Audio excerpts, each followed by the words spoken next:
The heart of the museum is the building that housed the town's theater when Dali was a child, where one of the first public exhibitions of young Dali's art was shown.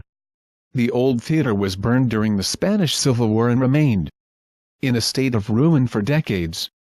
In 1960, Dali and the mayor of Figueras decided to rebuild it as a museum dedicated to the town's most famous son.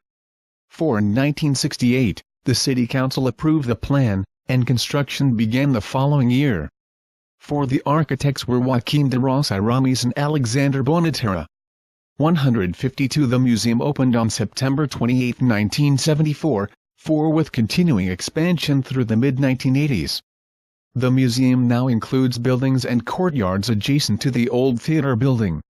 The museum displays the single largest and most diverse collection of works by Salvador Dali, the core of which was from the artist's personal collection.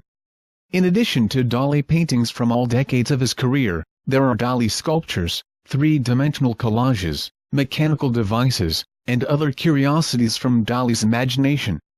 A highlight is a three-dimensional anamorphic living room installation with custom furniture that looks like the face of Mae West when viewed from a certain spot. 156. 28 The museum also houses a small selection of works by other artists collected by Dali, ranging from El Greco and Bouguereau to Marcel Duchamp and John Leandria. 35 In accordance with Dali's specific request, a second-floor gallery is devoted to the work of his friend and fellow Catalan artist, Antoni Pitxot, who also became director of the museum after Dali's death. A glass geodesic dome cupola crowns the stage of the old theater, and Dali himself is buried in a crypt below the stage floor. 19 The space formerly occupied by the audience has been transformed into a